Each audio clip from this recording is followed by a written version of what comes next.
కదా అన్నది ప్రతి ఒక్కరూ కూడా ఆలోచన చేసి అడుగులు ముందుకు వేయమని కోరుతా ఉన్నా. మీరు ఈ మధ్య చూసే ఉంటారు, చంద్రబాబు నాయుడు గారికి నా మీద కోపం బాగా ఎక్కువ వస్తూ ఉంది. గమనించే ఉంటారు, ఆయన మాటల్లో ఆయన మాట్లాడుతూ ఉన్నప్పుడు ఆయనకు హై బీపీ వస్తూ ఉంటుంది.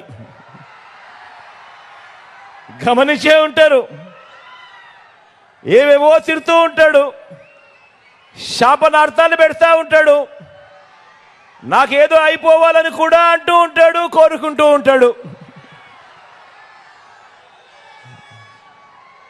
రాళ్ళు వేయండి, అంతం చేయండి అని కూడా పిలుపునిస్తూ ఉంటాడు ఈ పెద్ద మనిషి.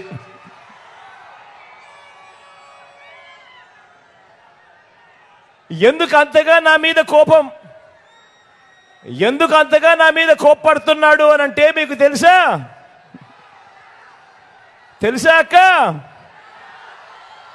తెలుసా చెల్లెమ్మా? ఎందుకు అంతగా చంద్రబాబు నాయుడికి నా మీద కోపమో? ఎందుకంటే నేను చంద్రబాబును అడగకూడని ప్రశ్న అడిగా. అడగకూడని ప్రశ్న చంద్రబాబు నాయుడు గారిని అడిగా. అదేమిటో తెలుసా? బాబు బాబు బాబు బాబు చెరువులో కొంగ మాదిరిగా చేపలను తినేందుకు ఎదురు చూస్తూ ఇంకో పక్క జపం చేస్తా ఉన్నట్టుగా నటిస్తావెందుకయ్యా కొంగ కొంగ జపాలు చేస్తూ అని అడిగా. ఇలా అడగడం తప్ప? అడగడం తప్పవా?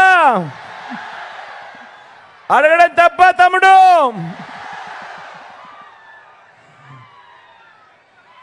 మరి బాబు, మరి చంద్రబాబు, నీ పేరు చెబితే పేదలకు గుర్తుకు వచ్చే స్కీమ్ ఏదైనా కూడా ఒక్కటంటే ఒక్కటైనా ఉందా అని చంద్రబాబు నాయుడు గారిని అడిగా.